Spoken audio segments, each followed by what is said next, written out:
राधे राधे, जय श्री कृष्णा। आज मैं आप लोगों को लड्डू गोपाल के चमत्कार की ऐसी सच्ची कहानी सुनाऊंगी जिसे सुनकर आप लोगों के रोंगटे खड़े हो जाएंगे। तो चलो शुरू करते हैं आज की कहानी। कमल किशोर नाम का एक व्यक्ति था जो सोने और हीरे के जवाहरात बनाने और बेचने का काम करता था। उसकी दुकान से बने हुए गहने बहुत दूर दूर तक मशहूर थे। लोग दूसरे शहरों से भी कमल किशोर की दुकान से गहने लेने और बनवाने आते थे। चाहे हाथों के कंगन हो, गले का हार हो, कानों के कुंडल हो, उसमें हीरे और सोने की इतनी सुंदर मीनाकारी होती थी कि सब देखने वाले देखते ही रह जाते थे। इतना बड़ा कारोबार होने के बावजूद भी कमल किशोर बहुत ही शांत और सरल स्वभाव का व्यक्ति था। उसको इस माया का जरा भी घमंड नहीं था। एक दिन उसका एक मित्र उसकी दुकान पर आया जो कि अपनी पत्नी के साथ वृंदावन धाम से होकर वापस आ रहा था। तो उस मित्र ने सोचा कि चलो थोड़ा सा प्रसाद अपने मित्र कमल किशोर को भी देता चलूं। जब उसका मित्र उसकी दुकान पर पहुंचा तो कमल किशोर का एक कारीगर उसे सोने और हीरे से जड़ित बहुत सुंदर हार बनाकर दिखाने के लिए आया। कमल किशोर उस हार को देख ही रहा था कि उसका मित्र उसकी दुकान पर पहुंच गया। कमल किशोर का मित्र अपने साथ वृंदावन धाम से बहुत ही सुंदर लड्डू गोपाल का स्वरूप लेकर आया था। जब उसका मित्र दुकान पर बैठा तो उसकी गोद में लड्डू गोपाल जी विराजमान थे। कमल किशोर लड्डू गोपाल जी के सौंदर्य को देखकर इतने आनंदित हुए कि उसने अपने हाथ में पकड़ा हुआ हार उन लड्डू गोपाल जी के गले में पहना दिया और अपने मित्र को कहने लगा कि देखो तो सही, इस हार की शोभा लड्डू गोपाल जी के गले में पड़ने से कितनी बढ़ गई है। अब उसका मित्र और कमल किशोर आपस में बातें करने लगे। बातों में उसका मित्र लड्डू गोपाल को हार सहित अपने साथ लेकर चला गया। दोनों को पता नहीं चला कि हार लड्डू गोपाल जी के गले में ही रह गया है। कमल किशोर का मित्र अपनी पत्नी के साथ टैक्सी में बैठकर अपने घर के लिए चला गया। जब वे टैक्सी से उतरे तो भूलवश लड्डू गोपाल जी को भी उसी टैक्सी में भूल गए। टैक्सी वाला एक गरीब आदमी था जिसका नाम बाबू था, जो कि दूसरे शहर से यहाँ अपने परिवार का पालन पोषण करने के लिए टैक्सी चलाता था और वह टैक्सी लेकर काफ़ी आगे निकल चुका था। आज उसको अपने घर भी वापस जाना था जो कि दूसरे शहर में था। जब टैक्सी लेकर बाबू अपने घर पहुंचा तो उसने देखा कि उसकी टैक्सी की पिछली सीट पर लड्डू गोपाल जी बहुत ही शाही तरीके से बैठे हैं। उनके गले में हार है, सुंदर सी पोशाक पहने हुए हैं, हाथ में बांसुरी पकड़े हुए पसर कर बैठे हुए हैं। बाबू यह देखकर एकदम से घबरा गया कि यह लड्डू गोपाल जी किसके हैं। लेकिन अब वह दूसरे शहर से अपने शहर जा चुका था जो कि काफ़ी दूर था और वह सवारी का घर भी नहीं जानता था। तो वह दुविधा में पड़ गया कि अब क्या करे। लेकिन फिर भी उसने बड़ी श्रद्धा के साथ हाथ धोकर लड्डू गोपाल जी को उठाया और अपने घर के अंदर चला गया।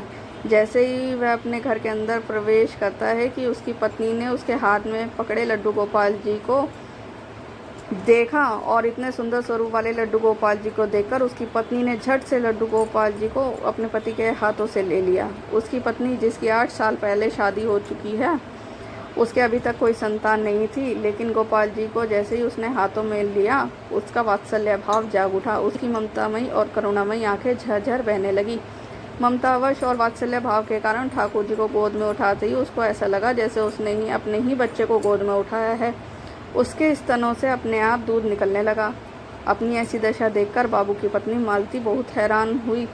उसने कसकर लड्डू गोपाल जी को अपने सीने से लगा लिया और आंखों में आंसू बहाती बोलने लगी कि अरे बाबू, तुम नहीं जानते कि आज तो तुम मेरे लिए कितना अमूल्य रत्न लेकर आए हो। बाबू कुछ समझ नहीं पा रहा था कि मेरी पत्नी को अचानक से क्या हो गया, लेकिन उसकी पत्नी तो जैसे बावरी सी हो गई थी। वह गोपाल जी को जल्दी से अंदर ले गई और उनसे बातें करने लगी। अरे लाला, इतनी दूर से आए हो, तुम्हें भूख लगी होगी।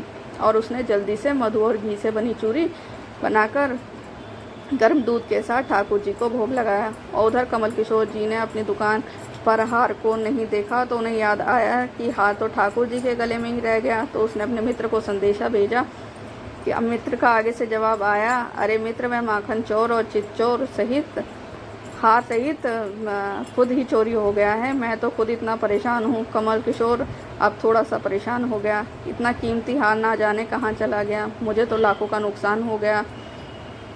लेकिन फिर भी अपने सरल स्वभाव के कारण उसने अपने मित्र को कुछ नहीं कहा और उसने मन ही मन सोचा कि कोई बात नहीं, मेरा हाथ तो ठाकुर जी के अंग ही लगा है। अगर मेरी भावना सच्ची है तो ठाकुर जी उसको पहने रखें। और उधर बाबू और उसकी पत्नी मालती दिन रात ठाकुर जी की सेवा करते। अब तो मालती के बाबू और लड्डू गोपाल जी को अपने बेटे जैसा ही समझने लगे। लड्डू गोपाल जी की कृपा से अब मालती के घर एक बहुत ही सुंदर बेटी ने जन्म लिया।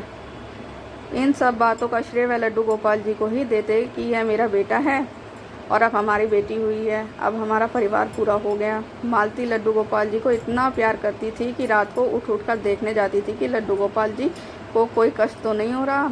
ऐसे ही एक दिन कमल किशोर को व्यापार के सिलसिले में दूसरे शहर आना पड़ा जहाँ पर बाबू रहता था। लेकिन दुर्भाग्यवश जब वो उस शहर में पहुंचा तो अचानक से इतनी बारिश शुरू हो गई कि कमल किशोर को जहाँ जाना था वह वहाँ पहुँच नहीं सका। और तब वहाँ बाबू अपनी टैक्सी लेकर गया और उसने उनको परेशान देखकर पूछा कि बाबूजी आप यहाँ क्यों खड़े हो? बारिश तो रुकने वाली नहीं और सारे शहर में पानी भरा हुआ है, आप अपनी मंजिल तक तो पहुँच नहीं पाओगे और ना कहीं और ही रुक पाओगे। मेरा घर पास में ही है, अगर आप चाहो तो मेरे घर आकर रुक सकते हो। कमल किशोर, जिसके पास सोने और हीरे के काफ़ी गहने थे, वह अनजान टैक्सी वाले के साथ जाने के लिए थोड़ा सा घबरा रहा था, लेकिन उसके पास कोई रास्ता भी नहीं था और वह बाबू के घर उसके साथ टैक्सी में बैठकर चला गया। घर पहुंचते ही बाबू ने मालती को आवाज़ दी कि आज हमारे घर मेहमान आए हैं, उनके लिए खाना बनाओ। कमल किशोर ने देखा कि बाबू का घर बहुत छोटा सा है लेकिन व्यवस्थित ढंग से सजा हुआ है। घर में अजीब सी इत्र की खुशबू आ रही है जो कि उसके हृदय को आनंदित कर रही थी। जब मालती ने उसको भोजन परोसा तो कमल किशोर को उसमें अमृत जैसा स्वाद आया। उसका ध्यान बार बार उस दिशा की तरफ जा रहा था जहाँ पर ठाकुर जी विराजमान थे। वहाँ से उसको एक अजीब तरह का प्रकाश नजर आ रहा था। तो हार कर कमल किशोर ने बाबू से पूछा कि अगर आपको कोई एतराज़ नहीं है तो क्या आप बता सकते हैं कि उस दिशा में क्या रखा है? मेरा ध्यान उसी तरफ आकर्षित हो रहा है। तो बाबू और मालती ने एक दूसरे की तरफ देखकर मुस्कुराते हुए बोला कि वहाँ तो हमारे घर के सबसे अहम सदस्य लड्डू गोपाल जी विराजमान हैं। तो कमल किशोर ने कहा, क्या मैं उनके दर्शन कर सकता हूँ?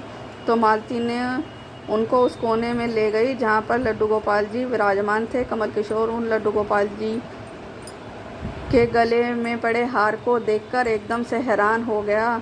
यह तो वही लड्डू गोपाल हैं और यह वही हार है जो मैंने अपने मित्र के लड्डू गोपाल जी के गले में डाला था। कमल किशोर ने बड़ी विनम्रता से पूछा कि यह गोपाल जी तुम कहाँ से लाए? बाबू, जिसके मन में कोई कपट नहीं था, उसने कमल किशोर को सारी बात बता दी कि उसका सौभाग्य से गोपाल जी मिले हैं। उनके हमारे घर में आने से हमारा दुर्भाग्य सौभाग्य में बदल गया। तो कमल किशोर ने कहा, क्या तुम जानते हो कि यह हार ठाकुर जी के गले में पड़ा है, उसकी कीमत क्या है? तो बाबू और मालती ने बड़ी विनम्रता से हाथ जोड़कर कहा कि जो चीज़ हमारे लड्डू गोपाल के अंग लग गई है हम उसका मूल्य नहीं जानना चाहते और हमारे लाला के सामने किसी चीज़ का हार का कोई मोल नहीं है। तो कमल किशोर एकदम से चुप हो गए और उन्होंने मन में सोचा कि चलो अच्छा है, मेरा हार ठाकुर जी ने अपने अंग लगाया है। अगले दिन जब वह चलने को तैयार हुआ और बाबू उनको टैक्सी में लेकर उनकी मंजिल तक पहुंचाने गया, जब कमल किशोर टैक्सी से उतरे तो और जाने लगा, तभी बाबू ने उनको आवाज़ लगाई कि ज़रा रुको, यह आपका कोई सामान हमारी टैक्सी में रह गया है। लेकिन कमल किशोर ने कहा, मैंने तो वहाँ कुछ नहीं रखा। लेकिन बाबू ने कहा कि यह बैग तो आपका ही है। जब कमल किशोर ने उसको खोलकर देखा तो उसमें बहुत सारे पैसे थे। कमल किशोर एकदम हक्का बक्का रह गया। यह पैसे तो इतने हैं जितने उसके हार की कीमत है। उसकी आंखों में आंसू आ गए कि जब तक मैं निश्चल भाव से ठाकुर जी को वह हार धारण करवाया हुआ था तब तक उन्होंने पहने रखा। मैंने उनको पैसों का सुनाया तो उन्होंने मेरा अभिमान तोड़ने के लिए मुझे पैसे दे दिए। वह ठाकुर जी से क्षमा मांगने लगा, लेकिन अब हो भी क्या सकता था। इसलिए हमारे अंदर ऐसे भाव होने चाहिए कि उसमें अहंकार ना हो, विनम्रता होनी चाहिए और ठाकुर जी चाहे जैसे हैं वैसे ही हो, ठाकुर जी जैसा चाहते हैं वैसा ही होता है। हम तो निमित्त मात्र हैं। कौन ठाकुर जी को वृंदावन से लाया और किसके घर आकर वह विराजमान हुए, यह सब ठाकुर जी की लीला है। जिसके घर रहना चाहते हैं, जिसके घर सेवा लेनी है, यह सब वही जानते हैं। हम लोग तो निमित्त मात्र हैं, बस हमारे शुद्ध भाव होने चाहिए। ठाकुर जी को बड़े बड़े पकवान नहीं बल्कि भाव से खिलाई हुई छोटी से छोटी चीज़ भी ग्रहण कर लेते हैं। बोलो लड्डू गोपाल, बोलो बांके बिहारी लाल की जय, बोलो बांके।